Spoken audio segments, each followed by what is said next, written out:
the icing on the cake, right? To take away this talking point from these silly Christians, right? Who had the audacity to say, "Oh, you don't know what you're talking about." Blah, blah, blah, blah, blah.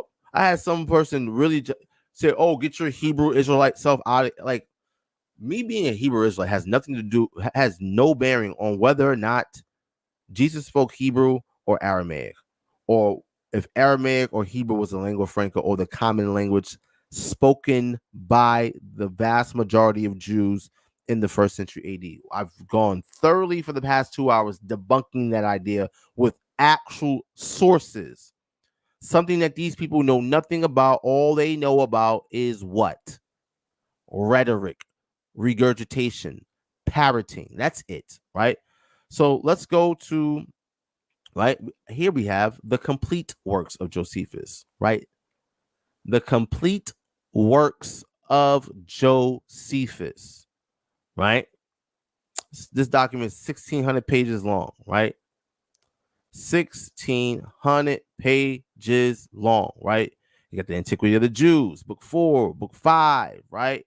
You got all these books, you know what I mean? Antiquity of the Jews, look all that, right? Boom. We got the Wars of the Jews. So I'm gonna go into a couple of sources, right? So I'm gonna go to Antiquity of the Jews, book 20, right? To lay a premise, right? It's in chapter 11, right? Let's go to page 1084. It says, "And I am so bold as to say, now I have to completely, I so completely perfected the work I proposed to myself to do, that no other person, whether he were a Jew or foreigner, had ever so great an inclination to it, could so accurately deliver these accounts to the Greeks, as is done in these books. For those of my own nation freely acknowledge that I far exceed them in the learning belonging to Jews. I have also taken a great deal of pains to obtain the learning of the Greeks and understand the elements of the Greek language." So he, through pain, had to learn Greek, right? "Although I have so long accustomed myself to speak our own tongue that I cannot pronounce Greek with sufficient exactness, for our nation does not encourage those that learn the language of many nations, and so adorn their discourses with smoothness of their periods, because they look upon this sort of accomplishment as common not only to all sorts of free men, but to as many of the servants as please to learn them," right? So it was not encouraged for the Jews in the first century, in which Josephus, as well as Jesus, right, lived, to learn Greek. Okay, right? Let's go here, right? I'm gonna just do a bunch of jumping around. We're gonna go to the Wars of the Jews, book 6, right? It's in chapter 2 of that book, and the topic of that chapter is how Titus gave orders to demolish the Tower of Antonia, right? And then persuaded Josephus to exhort the Jews again to a surrender. So let's go here real quick, right? Page 1465, right? Repeat this, family. It gets better and better, right? So, right, it says, where do I want to start? Sorry here. That he might, if he please, offer the sacrifices which were now discontinued by any of the Jews whom he should pitch upon. Upon this, Josephus stood in such a place where he might be heard, not by John only, but by many more, and then declared to them that Caesar had given him a charge, and this in the Hebrew language.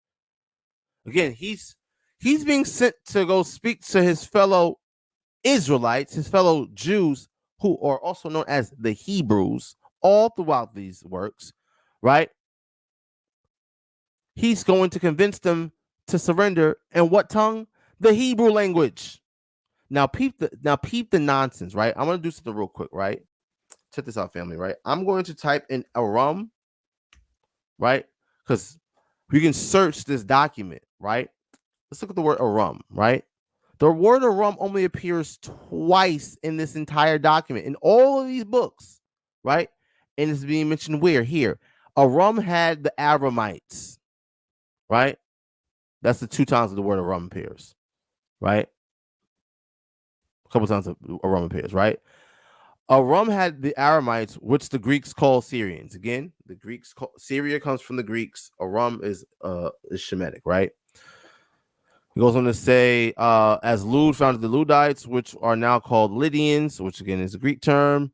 Of the 4 sons of Aram, Uz founded Trachonitis in Damascus. This country lies between Palestine and Cilicia, right? So let's look at Aramaic. Let's see if Aramaic pops up at all in the works of Josephus, because people told me, right? Told me what? That Josephus talks about Aramaic, how Aramaic was the language of the Jews. It's getting spooky for these people, right? Aramaic doesn't appear, right? Let's type in Syriac, because Syriac and Aramaic are the same thing. Now, it only appears 5 times. 5 times. Let's look at the 5 times. Oh, first time. Boom. In a margin, this is not, Josephus didn't write any of this, right? This is not Josephus's words. This is the person who compiled, right, this document. This is his notes, right? See this little 206, right? Here we are in the notes. Syriac. That's number 1. Again, another marginal note. Again, another marginal note. Again, another now check this, right? So let's see. It says they sent John, who was the most bloody minded of them all, to do the execution. This man was also called the son of Dorcas, right? In the language of our country. So Josephus all throughout these works say the language of our country or our language, right? He says that, right? We just went to the first place. He's being told to go speak to the Jews by the Romans to convince them to surrender in the Hebrew tongue. I think we've proven that the tongue or the language of the Jews was Hebrew, right? Let's keep going, right? It goes on and says, right? So then it has 721, right? And this is this call to this note, right? The name Dorcas in Greek was Tabitha in Hebrew or Syriac or it's Hebrew. It's a Hebrew name. It's Hebrew, not Syriac. They didn't speak Syriac or Aramaic, right? Let's go somewhere else. Up, boom. Here we go. Here's another marginal note. Again, we just read this. Josephus is being told to go and tell the Jews to surrender in the Hebrew language. Somehow, this is what this schmuck says, right? The same that in the New Testament is always so-called Hebrew language. And was then the common language of the Jews in Judea, which was the Syriac dialect. Where are you getting this from? They're just making this up. They're making it up, family. They are making this stuff up. It verbatim says Hebrew language, but there's more. There is more that we can prove that it's not the language that Josephus speaks of, that was his native language and the language of his kinsmen, his countrymen, is Hebrew, right? So, boom. The times that the word Syriac appears in this document is 5 times, and they're all in the marginal notes. Let's look at how many times Hebrew appears 104 times. Hebrews appears 308. It's wild to think that the Hebrews did not speak Hebrew. Yikes, right? But let's keep going, right? Let's keep going. It gets even better, right? So we're going to go to the Wars of the Jews, book 5, chapter 4, right? And it's a description of Jerusalem, right? Let's go to page 1413, right?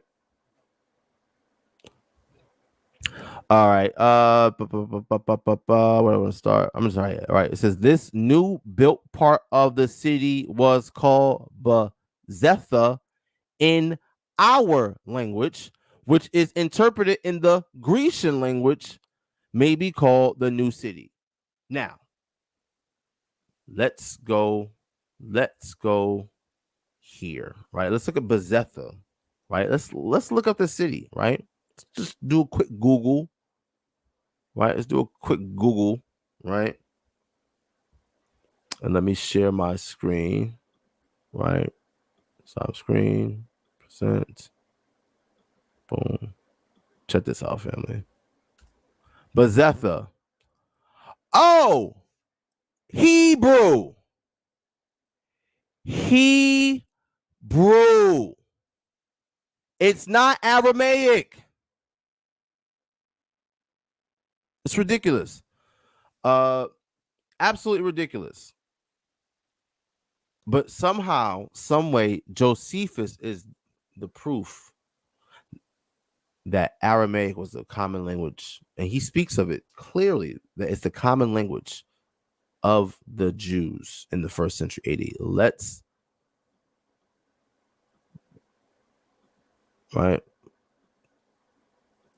go back to the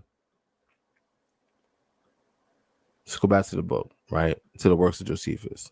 Let's read this again. Bezetha, right? This is a transliteration, but the word Bezetha in Hebrew is Bayath. It's Bayath Zayatha. Bayath Zaatha, right? This new built part of the city is called Bezetha in our language. In their language, this word is Hebrew. So what is Josephus saying? That their language is Hebrew. It gets better, right? We're gonna go to Wars of the Jews, book 4, chapter 3, right? Actually, no, let's get that one, right? Let's go to Antiquities of the Jews, book 20, right? Chapter 3, right? Let's go to page 1058, right? So where is I'm looking for?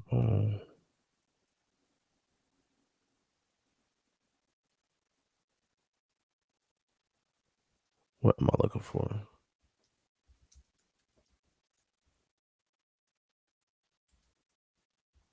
All right, boom, right? So it's about this guy. Let's talk about this guy named Isaetes, right?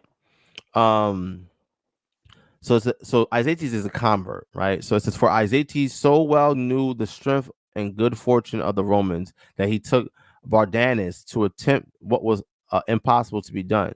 And having besides his sons 5 in number, and they but young also, to learn accurately the language of our nation together with our learning. Together with our learning. What's the learning? The Torah. What language is the Torah written in? Last time I checked, Hebrew, right? Together with our learning, as well as he has sent his mother to worship at our temple, as I have already said already, right? So when you look at this guy Azates, again, he is a Jewish, he's a Jewish convert, right? What's the language? Hebrew, right? Let's go. We got some more, right? Let's go to Antiquities of the Jews, book 7, right? Let's go to page 362 in the document. Nope.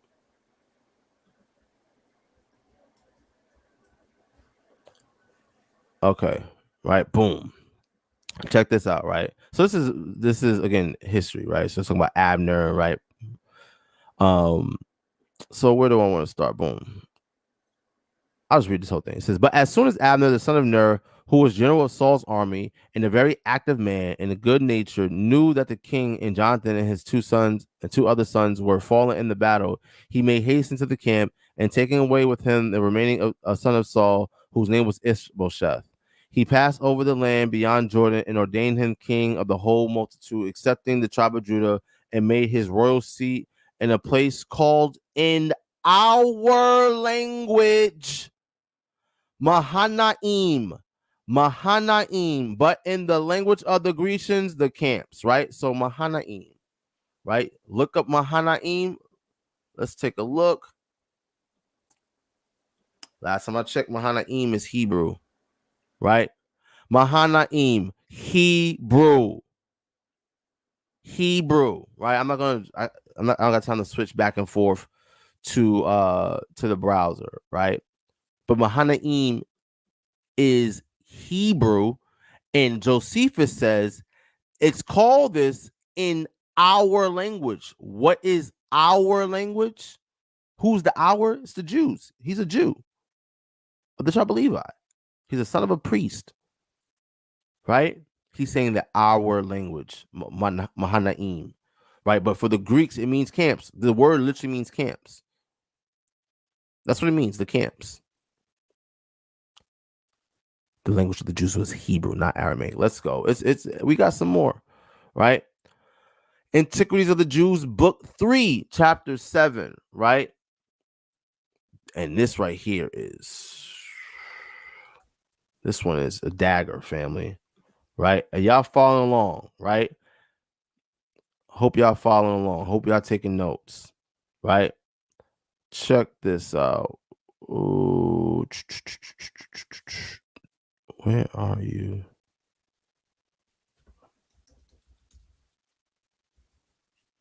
All right, boom, right? So I'm gonna start here. Verse 4, right? It says, the high priest is indeed adorned with the same garments that we have described without abating one. Only over these he puts on a vestment of a blue color. This is also a long robe reaching to his feet. In our language, it is called me'ir, right? And it is tied around the girdle, embroidered with the same colors and flowers as the former, with a mixture of gold interwoven, right? Now, let's go to the Bible, right? Let's go to the Bible, right? And this word in the Hebrew is Strong's H 4598, right? I'm gonna have to switch. Stop screen, present, window, boom. Here's the word ma'al, right? I don't know why it says my ear, right? But ma'al, right? Ma'ayal, right? Boom, right? Let's look at where this is coming from. Let's go to Exodus 28, right? Garments of the priests. Verse 4. And these are the garments which they shall make: a breastplate and an ephod and a robe. What's the word for robe? Oh, this is Hebrew. Oh, I thought this was Aramaic. Ma'ayal, right? 4598, right? So again, this is the works of Josephus, for the records, right? The earliest manuscripts we have is Greek, but he attests that it had to be translated into Greek, and Greek wasn't his. It was hard for him to understand Greek, and he can't really pronounce Greek, right? So they were written in Hebrew originally. So this is why it says ma'ir instead of ma'ayla, right? Because it's a transliteration, right? So let's go back to the book, the complete works of Josephus. We almost done, family, right? We almost done, right? So boom, here's how many times have I gone through Josephus's works and proven emphatically that the language that he's referring to, that him and his cohorts, his countrymen spoke, is Hebrew, right? Am I beating a dead horse at this point?